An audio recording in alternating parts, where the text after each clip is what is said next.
자, 이제 교재 63페이지에 1번 선택형 문제, 객관식 문제. 1번 재무제표에 반영된 정보의 유형이 다른 하나는 이렇게 되어 있는데, 정보 유형이 다르다 이렇게 물어봤는데, 유형이라는 것은 이제 재무상태표 같은 경우는 어떤 특정 시점의 재무상태를 보고하는 것이 특정 시점이라는 것이고, 포괄손익계산서나 자본변동표나 현금흐름표 같은 경우는 기간 개념이죠. 기간 개념이고 1번은 어떤 특정 시점의 개념이다. 그래서 굳이 이야기하자면 재무상태표는 어떤 정적인 상태를 의미하는 것이고 2번, 3번, 4번은 동적 상태를 이야기하는 것이다. 그래서 구분을 하는 거다. 이번 기업 회계 기준의 적용 대상은 모든 기업이 되겠죠. 3번 일반적으로 인정된 회계원칙의 특징이 아닌 것은 이렇게 되어 있는데, 첫 번째 회계 실무의 준거지침 맞죠? 그 다음에 실무 적용 가능성, 그 다음에 이해 집단 간의 합의, 그리고 네 번째 영구불변은 아니죠.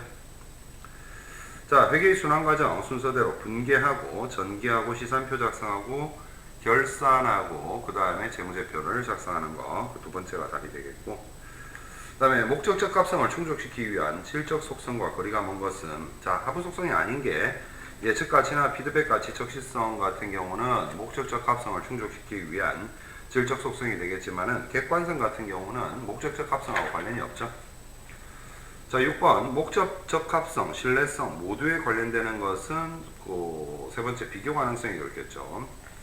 7번 측정 기준으로 역사적 원가와, 이건 시험 문제에 나왔던 건데, 시가가 지니는 회계정보의 질적 속성 간의 상충관계를 잘 대비시킨 상충관계를 이제 비교 충돌하는 걸 말하는 거죠. 그래서 이제 신뢰성과 목적적 합성이다. 8번째 기업은 인위적으로 일정 기간 또는 일정 시점을 택해서 재무제표를 작성한다. 이와 관련된 회계 개념. 자, 일정 기간, 일정 시점. 이것은 이제 회계 기간적인 개념이다. 그래서 회계 기간의 공준. 두 번째가 답이 될 것이다. 하는 것이고. 9번째는 완전한 재무제표가 되기 위해서 재무제표에 포함하여 공시해야 되는 것은, 자, 일단 주기하고 주석 같은 경우가 추가적으로 이제 어떤 설명이 들어가야 된다 하는 얘기가 되겠습니다. 그래서 3번이 되겠죠.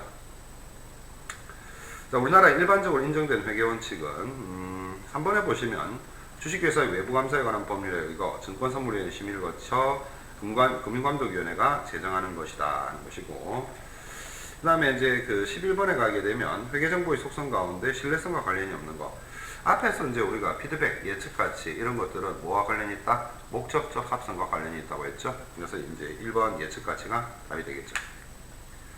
자, 12번 명백한 반증이 없는 한 기업은 계속하여 영업활동을 영위하여 청산할 것을 가정하지 않는다. 이거 아까 완성형 문제에도 있었지만은 계속기업의 공준 또는 계속기업의 가정, 그게 되겠죠. 13번 두 가지 이상의 선택 가능한 회계 처리 방법 중 재무적 기초를 경고히 하는 회계 처리를 택하도록 하는 회계 관습은 해서 이것은 뭡니까? 보수주의가 되겠죠. 다음 중 회계의 주된 목적으로 가장 옳은 것은입니다. 자, 주된 목적이 또 나왔던 건데 유용한 정보 이야기가 나와야 되겠죠. 그래서 4번에 보시게 되면 회계정보 이용자의 의사결정에 유용한 정보의 제공, 이게 되겠다. 15번 중요한 항목은 재무제표의 본문 또는 주석에 그 내용을 가장 잘 나타낼 수 있도록 구분하여 표시하며, 중요하지 않은 항목은 성격이나 기능이 유사한 항목과 통합하여 표시할 수 있도록 하는 회계 원칙은, 자, 이게 통합이라는 얘기 나왔으니까 답을 보게 되면 구분 통합 표시, 이게 답이 되겠죠. 자, 16번 다음 중 회계정보의 질적 속성 간의 상충관계를 설명한 것이다. 가장 적합하지 않은 것은 이렇게 나와 있습니다. 일단 1번에 회계정보의 질적 속성 간의 상충관계가 존재할 경우 이를 조정하는 것은 유용성의 문제다 하는 거, 옳은 표현이 되겠고, 유용자산을 취득원가로 평가하면 특정의 신뢰성은 높아지나, 취득원가로 표현하면 역사적 원가 이야기하겠죠. 자, 신뢰성은 높아지나 목적적 합성은 저하될 수 있다. 왜 그렇습니까? 자, 역사적 원가는 과거의 원가이기 때문에 현재 시점에서 그 원가가 유용성을 가지기는 어렵더라 하는 얘기입니다. 자, 3번 시장성 없는 유가증권에 대해 역사적 원가를 적용하면 자산가액 측정치의 검증 가능성과 목적적 합성은 높아지나, 아니죠. 역사적 원가를 적용하게 되면 목적적 합성 떨어지게 되겠죠. 검증 가능성은 과거의 정확한 원가, 취득 당시의 원가를 산정한 것이기 때문에 높아질 수는 있지만 목적적 합성의 경우에 있어서는 과거에 취득한 원가와 현재의 어떤 공정가치와 비교했을 때 차이가 발생할 수 있기 때문에 목적적 합성은 떨어진다. 틀렸죠. 유가증권의 실제 가치를 나타내지 못하여 표현의 충실성이 저하될 가능성이 있다. 그렇죠? 이거는. 그래서 목적적 합성이 높아진다는 표현이 틀렸다는 얘기죠. 4번 정보를 적시에 제공하기 위해 거래나 사건의 모든 내용이 확정되기 전에 보고하는 경우 목적적 합성은 향상되나 신뢰성은 저하될 수가 있더라. 5번 기간별 비교가 가능하도록 하기 위해서 계속성을 유지하면 회계정보 유용성은 더욱 향상된다 하는 거죠. 자, 17번 다음 중 원가 기준에 의해서 자산평가를 정당화하는 회계의 기본 과정은 자, 원가 기준에 의해서 자산평가를 정당화한다. 현재 계속 기업이기 때문에 그렇다 하는 얘기입니다. 자, 이용 목적이 잘못 표시된 거. 투자자는 투자 수익과 안정성이 목적이 되겠고, 두 번째, 채권자는 원금, 이자, 회수 가능성이 중요한 목적이 되겠죠. 3번은 기업 세무당국은 성장 가능성이나 투자 위험도보다는 어떤 그 과세 소득을 산출했는데 포커스를 맞추겠죠. 네 번째는 종업원입니다. 급여와 상임금 및 퇴직금의 지급 능력입니다. 자, 그렇죠? 자, 주식과 관계가 있는 회계 개념. 자, 주식이 아니라 주석과 관계 있는 것은 충분한 정보를 제공하기 위해서 보충 설명하는 거죠. 그래서 충분성이 된다.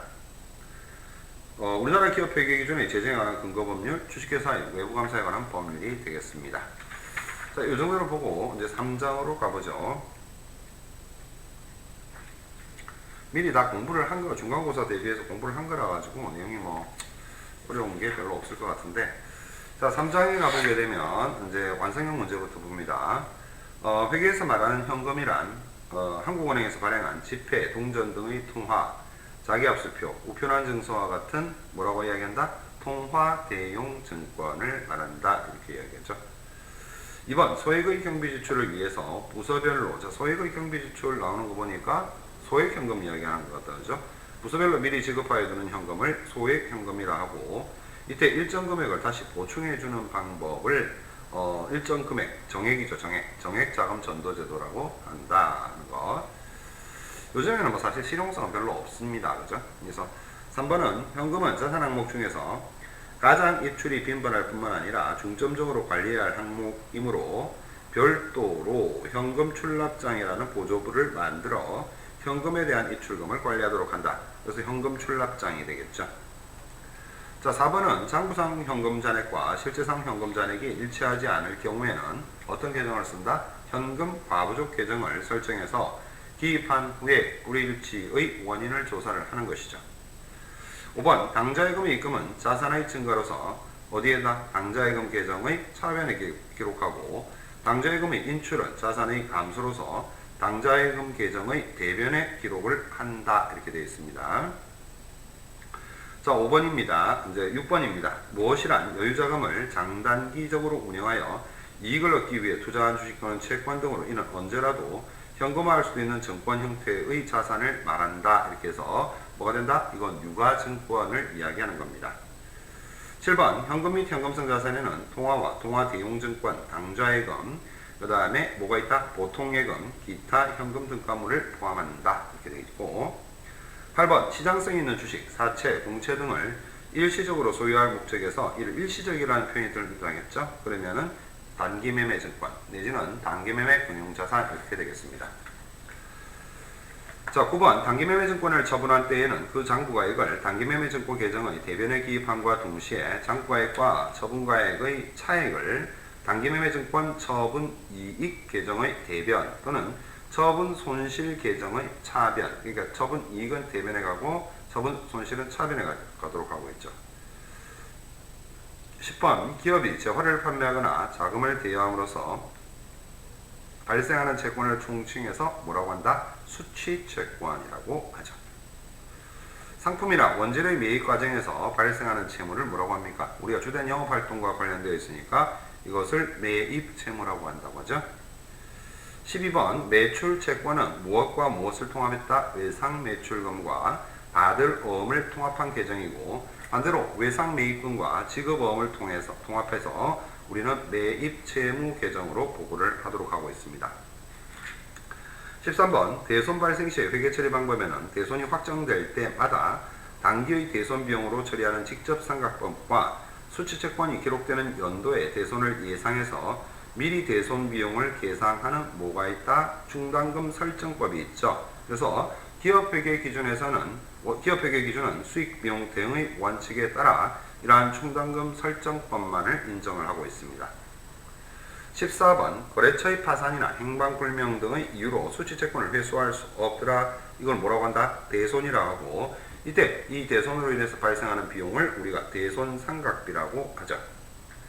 15번 매출채권과 관련한 대손상각비는 손익계산서상의 무엇으로 보고한다? 판관비, 즉 판매비와 관리비로 보고를 하고, 기타 수취채권과 관련된 대손상각비는 무엇으로 한다? 영업외 비용으로 보고를 하도록 하고 있습니다. 자, 충당금 설정법에 의해서 16번 설정된 대손 충당금은 재무상태표상에 관련 수취채권 계정의 무엇으로 표시한다? 대손 충당금은 해당 매출채권이라면 매출채권 밑에 표시를 해서 차감 계정으로 표시를 하죠.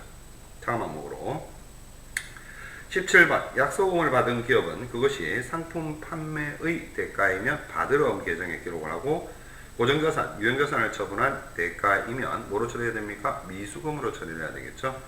자금을 대여하고 받은 것이다. 그러면 이것은 대여금 계정에 기록을 해 주어야 됩니다. 18번 기업회계 기준에서는 받을 어음을 할인한 경우엔 받을 어음 계정에서 어떻게 한다? 직접 차감하고 받을 어음 계정에서 차감해야 되겠죠. 자, 그리고 그 내역을 재무제표의 주석으로 표시하도록 해 주어야 합니다.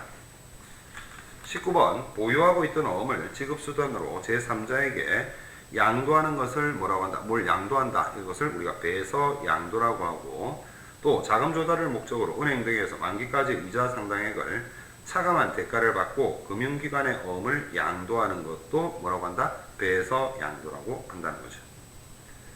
20번 받은 어음을 할인하는 것처럼 외상 매출금과 같은 매출채권을 금융기관 등에서 할인하여 자금을 조달하는 것을 우리는 이걸 금융 팩토링이라고 이야기를 합니다. 뭐 그냥 앞에서 우리가 안 배웠어도 여기서 나오는 용어가 있으면 이걸 그냥 그대로 이해를 해주면 돼요. 자, 21번 문제입니다. 금융 팩토링에서 매출채권의 권리와 의무가 이전되는 매출채권의 권리와 의무가 이전된다. 다 가져간다는 얘기죠. 매각 거래와 권리 의무가 실질적으로 이전되지 않는다는 것은 결국에 차익 거래로 분류를 한다는 얘기입니다. 21번 대손 충당금을 추정할 때 채권 잔액을 경과 기간별로 구분해서 각기 다른 대손 추산율을 적용하는 방법. 자, 이거는 이제 기간으로 구분하는 거, 연령, 이제 대손 채권이 얼마나 오래됐는지에 따라서 구분되어지는 연령 분석법이라고 이야기를 하죠. 23번 다른 사람이 부담할 비용이나 채무를 대신 지급한 경우에 우리가 그것을 대급금이라고 하고, 다른 사람의 돈을 일시적으로 맡아둔 경우에 있어서는 우리가 이걸 예수금이라고 하죠. 자, 예수금은 부채가 되는 거고 대급금은 자산이 되는 거죠. 24번 화재나 수재 등으로 자산의 감소는 발생하였으나 보험금 수령액이 확정되지 않은 경우 일시적으로 미결산이라는 자산 성격의 임시 계정으로 처리를 하도록 하고 있습니다. 25번 현금의 지출 또는 수입이 이루어졌으나 아직 계정 과목과 금액이 확정되지 않은 경우에 가지급금이나 뭐 반대 개념 나와야 되겠죠. 가승과 같은 미결산 계정으로 처리를 하였다가 결산 시점까지는 반드시 적절한 과목으로 대체해서 표시를 해 주어야 합니다. 자, 그 다음에 이제 그 객관식 문제 좀 보죠. 객관식 문제가 지금 당좌자산에서는 좀 분량이 뭐 상당히 많죠. 자, 일단 1번 보면 다음 현금 및 현금성자산 계정에 속하지 않는 것입니다. 자, 타임 발행 수표 현금 및 현금성자산에 들어가고 당좌예금 가능하고 자기화수표 가능한데 단기 금융상품은 현금 및 현금성자산에 해당하지 않죠. 2번 실제 잔액 현금 조사한 결과 장부가액보다 부족했다고 합니다. 자, 이에 대한 원인으로 적합하지 않은 것은, 자, 실제가 장부보다 부족하다고 합니다. 실제가 장부보다 부족하다. 자, 그러면은 장부가 많은 거니까 실제 기준으로 해서 장부를 줄여줘야 되는데, 자, 이때는 적합하지 않은 것은, 자, 현금의 지출을 이중으로 기입하였다. 현금의 지급을 입금으로 기록하였다. 현금을 지급하고 이를 기록하지 않았다. 보유 중인 타임 발행의 수표 지급을 당좌예금으로 처리했다. 자, 현금 지출을 이중으로 기입했다. 이중으로 기입했으면은 실제보다도 장부가액이 더 적어야 되겠죠. 1번이 틀렸네. 자, 이 현금 지출을 한 번 실제 나간 거를 두 번 계산했다. 그럼 장부가 적어야 되잖아요. 그러니까 1번은 틀렸죠. 현금의 지급을 입금으로 기록했다. 현금이 줄어들었죠. 줄어들었는데 이걸 입금으로 기록했으니까 장부가 많아지고 실제가 적어졌죠. 현금을 지급했는데 기록하지 않았죠. 장부에서 빠져나가지 않았으니까 장부 금액이 클 수밖에 없고, 보유 중인 타임 발행 수표를 지급을 했다. 이거 현금이죠. 현금이 나갔는데 이게 당좌예금으로 처리가 됐으니까 실제보다도 장부 금액이 더 많이 남아있을 수밖에 없습니다. 3번 단기매매 증권에 대한 설명으로 타당하지 않은 것은, 자, 1번은 주식형 단기매매 증권의 경우에 시장성이란 증권거래소에 상장된 것을 의미하죠. 자, 일시적 보유 목적으로 보유하는 것이어야 하고, 3번 구입 시점부터 1년 이내에 처분할 목적으로 보유하는 것이어야 한다. 자, 1년 이내에 처분할 목적이 아니라 단기매매 증권은 단기가 물론 뭐 1년 이내이기는 하겠죠. 통상적으로는. 근데 처분할 목적은 아니죠. 그래서 단기간 내에 우리가 시세 차익을 목적으로 해서 처분할 목적이긴 하지만 1년이라는 어떤 한정적인 것은 아니다. 구입 시점부터 이렇게 정하는 건 아니다. 그래서 3번에 3번이 틀렸고, 투자유가증권은 투자자선으로 별도로 보고를 하도록 하고 있죠. 자, 현금 및 현금성자산 계정에 관한 설명으로 타당하지 않는 것을 구하고 묻고 있습니다. 현금과 예금의 구분은 기업이 직접 보관하고 있느냐 아니면 은행에 보관시키고 있느냐에 따라서 구분이 되어지는 것이죠. 옳죠. 자, 2번 보니까 사채상환 목적으로 적립된 정기예금은 현금 및 현금성자산으로 보고된다. 자, 사채상환 목적으로 적립된 정기예금은 어떤 특수 목적을 가지고 있고 사용이 제한되어 있기 때문에 이런 사용이 제한된 이러한 예금, 정기예금 같은 경우는 현금 및 현금성자산으로 분류하지 않습니다. 기업이 통화 및 통화 대용 증권을 수중에 보관하고 있을 때 이것을 우리가 현금이라고 하고, 그 다음에 네 번째, 송금한 가계수표 등의 통화 대용 증권도 현금 및 현금성자산 계정으로 보고를 하도록 하고 있습니다. 자, 그 다음에 다섯 번째입니다. 당좌예금 계정에 관한 설명 중 타당하지 않은 것입니다. 자, 1번 보니까 원칙적으로 기업은 당좌예금 잔액의 범위 내에서만 수표를 발행할 수가 있고, 두 번째, 거래은행과 당좌차월 계약을 맺게 되면 당좌예금 잔액을 초과하여 수표를 발행할 수가 있죠. 당좌차월은 차입하는 거니까. 기업이 여러 은행과 거래하고 있는 경우라면 당좌예금 계정 잔액과 단기 차입금 계정 잔액이 동시에 나타날 수가 있습니다. 당좌차월은 재무상태표상에는 당좌예금 계정장에서 차감하는 형식을 표시한다. 자, 이거는 뭐 차감하는 형식은 아니고 차입금 형태로 표시를 하는 거죠. 그래서 4번이 틀렸습니다. 6번, 현금에 대한 내부 통제 방안 가운데 적절하지 않은 것입니다. 자, 현금 수치 담당자는 현금 수입장의 기록과 같은 회계장부 기록, 회계기록 업무를 담당하지 않도록 한다. 좋은 방법이고, 대금 지급을 승인하는 기능과 수표에 서명하는 기능이 분리되도록 한다. 그렇게 해야 됩니다. 자, 현금 지출 담당자는 현금 지출장과 같은 회계장부의 기록 업무를 담당해서는 안 된다. 그렇고, 현금 지출 업무의 감독을 위해서 수표 발행자와 지출 승인자는 회계 업무의 최고 핵심자로 단일화되어야 된다. 뭐 꼭 그 지출 승인자하고 최고 책임자는 단일화될 필요까지는 없다. 그래서 요거는 좀 어려운 내용인데 뭐 요거는 깊이 있게 몰라도 될 것 같다 하는 겁니다.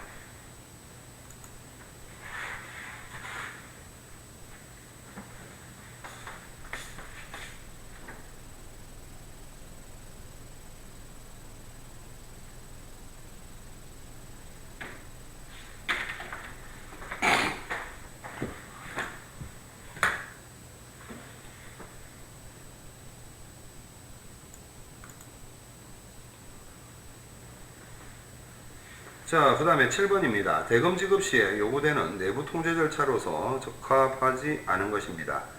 자, 이것도 뭐 6번하고 7번하고 같은 맥락인데 1번 보면은 대금 지급 사유에 서류에 지급일이라는 도장을 사용함으로써 동일한 거래에 대금이 이중으로 지급되는 것을 방지한다.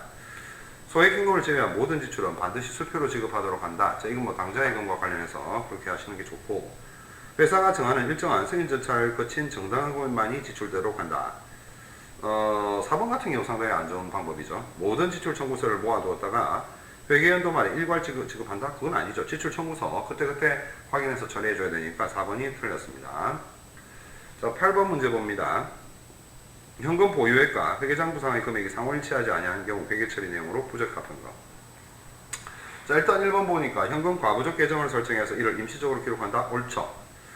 결산 시점까지 현금 과부족의 사유가 밝혀지지 않으면 뭐로 한다? 잡이익이나 잡손실 계정으로 처리를 해주어야 합니다. 4번 현금 과부족이 잡이익이나 잡손실로 회계 처리되어 재무제표가 작성된 이후에는 별도의 조치가 필요 없다. 그렇지는 않습니다. 잡이익 잡손실로 회계 처리되어 재무제표가 작성된 이후라 하더라도 그 원인을 확인할 필요는 있겠죠. 3번이 틀렸죠. 현금에 대한 내부 통제가 적절하지 않다면 현금 보유액과 회계기록상에 나타난 금액이 상호일치하지 않을 것이다. 그럴 수 있죠. 내부 통제가 적절하지 않다면. 소액현금제도 문제입니다. 적절하지 않은 것입니다. 소액의 현금 지출 업무를 효과적으로 관리할 수 있는 방법이죠. 소액현금을 지출할 때 현금 출납 담당자는 지출 영수증 받아줘야 되겠죠. 내부 통제 목적상 소액현금은 지출되는 즉시 붕괴를 하도록 한다. 그건 아니죠. 일단 소액현금은 실제로 그 현장에서 사용이 다 되었을 때 증빙을 가지고 정리를 해야 되기 때문에 지출되는 즉시 붕괴를 하는 것은 아니다. 입니다. 소액현금을 경비지출액만큼 재충당하는 방법을 지출액만큼 지금 9번 문제를 보면 지출액만큼 재충당하는 방법. 이건 뭐 정액을 채워준다 해서 정액자금 전도제라고 하죠. 자, 은행과 기업 간의 거래기록 시점 간의 차이. 은행 계정 조정표 얘기하고 있죠. 조정되는 항목과 관련이 없는 것입니다. 미결제수표, 미기록예금, 그 다음에 이통지금. 자, 회사처의 기장오류는 회사만 고치면 되는 거기 때문에 은행과의 어떤 차이가 발생하는 것은 아니죠. 자, 다음 항목 중 11번 정확한 당좌예금 계정 잔액을 구하기 위해서 은행 계정 조정표상 기업의 당좌예금 계정에서 잔액에서 가산시켜야 한다. 기업의 당좌예금 잔액에서 가산시켜야 된다. 자, 이것은 뭐겠습니까? 자, 11번에 보게 되면 미통지금이죠. 돈이 들어왔는데 은행은 알고 있는데 기업은 모르고 있었으니까 기업의 당좌예금 잔액에 가산시켜 줘야 되겠죠. 자, 12번 유가증권의 평가에 관한 설명으로 타당한 것입니다. 1번 타기업을 지배할 목적으로 유가증권을 취득한 경우라도 증권시장에 상장되어 있는 경우라면 유가증권으로 분류할 수 있다? 그렇지는 않습니다. 이것은 타기업을 지배할 목적으로 유가증권을 취득하게 되면 이거는 우리가 뭐 관계기업 주식이라든지 지분법 적용 투자주식으로 해야 되겠죠. 시가는 유가증권 평가일의 종가를 의미한다. 2번은 옳은 표현이 되겠고, 시가가 지두권가보다 하락한 경우 하락한 금액만큼 유가증권 평가 충당금 이런 거 없습니다. 유가증권 평가 이익은 포괄손익계산서에 포함되지 않는다. 자, 유가증권이 뭐냐에 따라서 다르죠. 매도가능증권 평가 손익의 경우에 있어서는 포괄손익계산서에 들어간다. 재무상태표에 들어가죠. 그래서 유가증권이라 해서 다 포괄손익계산서에 포함된다, 안 된다 이런 표현은 틀린 표현입니다. 13번 2019년 12월 말 두 종류의 주식을 보유하고 있습니다. 자, 이때 우리가 유가증권 2019년 12월 31일 재무상태표에 유해 유가증권은 얼마로 보고되어야 되는가 이렇게 되어 있는데, 지금 삼성이 취득원가 36,000원, 시가 31,000원, 그 다음에 현대가 6만원, 그 다음에 66,000원 이렇게 되어 있는데, 자, 이런 어떤 큰 회사의 주식을 보유하고 있을 경우에 있어서는 시가로 평가를 해야 되겠죠. 그래서 얼마가 된다? 97,000원으로 보고가 되어야 됩니다. 합계. 14번 기업회계 기준에서 단기매매증권의 공정가액을 시가로 평가할 경우에 시가의 의미는 뭐가 되느냐 하는 거죠. 결산기말 현재의 종가를 우리가 공정가액으로 보겠다 하는 겁니다. 따라서 1번이 되겠죠. 15번 문제입니다. 당 회계기간 중 주식형 유가증권을 단기 보유 목적으로 취득하였고 그 취득원가는 110만원이었다. 단기 말의 시가가 130만원으로 상승했다면 회계연도 말에 해야 될 올바른 붕괴는, 자, 110만원이었는데 단기 말에 지금 130만원으로 20만원 상승했죠. 자, 그러면 단기 매매증권을 20만원 늘려주고 그 금액만큼을 뭐로 잡아야 한다? 평가이익으로 잡아줘야 되겠죠. 그래서 15번에 3번이 되겠습니다. 16번 상지상사는 제1기에 5만원의 시장성 단기 매매증권을 취득하였으며 결산 시점에서 시가가 하락하여 3만원으로 평가감하였다. 제2기에 이 단기 매매증권을 4만원에 매각했다. 자, 일단 5만원에 취득을 해가지고 3만원으로 떨어졌으면은 일단 2만원만큼의 단기 매매증권 평가 손실을 인식했겠죠. 1기에. 자, 그러면 손실 인식하고 나서, 자, 인식했다면 단기 매매증권을 2만원만큼 줄였겠죠. 자, 줄였는데 이것이 3만원으로 하락했으니까 2만원 줄였고, 그러니까 3만원으로 남아있겠죠. 장부가액은. 자, 그 3만원에서 4만원에 매각했다. 그러면 3만원짜리를, 장부가액 3만원짜리를 4만원에 매각했으니까 만원만큼의 단기매매증권 처분 이익이 나오겠죠. 그래서 2번 단기매매증권 처분 이익을 잡아주면 된다는 얘기입니다. 자, 그 다음에 17번인데 이 두 번째 시간 여기까지 하고 그 다음에 세 번째 시간 17번부터 진행을 하도록 하겠습니다.